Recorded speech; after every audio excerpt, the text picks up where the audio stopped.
Hi friends, ನನ್ನ ಮೊದಲನೆಯ ವ್ಲಾಗ್ಗೆ ಸ್ವಾಗತ. ಇವತ್ತು ನಾವು ಮಲೆ ಮಹದೇಶ್ವರ ಬೆಟ್ಟಕ್ಕೆ ನಮ್ಮ ಗೆಳೆಯ ಜೊತೆ ಬಂದಿದ್ವಿ. ಒಬ್ಬೊಬ್ಬರನ್ನ ಪರಿಚಯ ಮಾಡಿಸ್ತೀನಿ. ಸರ್, ನಿಮ್ಮ ಹೆಸರು ಸರ್? ಮತ್ತೆ ನಿಮ್ಮ ಪರಿಚಯ? ನನ್ನ ಹೆಸರು ನವೀನ್ ಶ್ರೀನಿವಾಸ್ ಅಂತ. ಓಕೆ ಸರ್, ನಿಮ್ಮ ಹೆಸರೇನು? ನಮ್ಮ ಹೆಸರು ವಸಂತ್ ಕುಮಾರ್ ಅಂತ.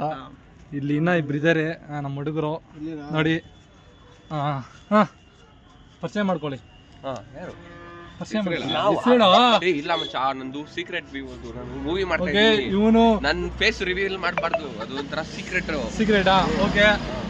ಇವನು ಬಾಗೇಪಲ್ಲಿಯಲ್ಲಿ ಎತ್ಕೊಂಡು ಹೋದ್ರು. ಇವ್ರ ಹೆಸರು ಹೇಳಿದ್ರೆ ಎಲ್ಲ ಫ್ರೀ, ನಿಮ್ಗೆ ತೋರಿಸ್ತೀವಿ. ಇವರೇ ನೋಡಿ, ಇವರೇ ಮಾತಾಡ ಏನ್ ನಿಮ್ ಪರಿಚಯ ಮಾಡ್ಕೊಳ್ಳೋ. ಬೇರೆ ಇನ್ನಿಟ್ಟೆ ಅಮ್ಮ ಹುಡುಗಿರೆಲ್ಲ ಓಡೋಗ್ತಾರೆ ಮಾಡ್ಕೊಳ್ಳೋ ಪರಿಚಯ. ಇಲ್ಲ ಮತ್ತೆ ತಮಾಷೆಗೆ ಹೇಳ್ತಾವನ ತಮಾಷೆಗ ಆಗ್ತಾನ ಆಗ್ಬಿಡಿ ಡೈರೆಕ್ಟ್.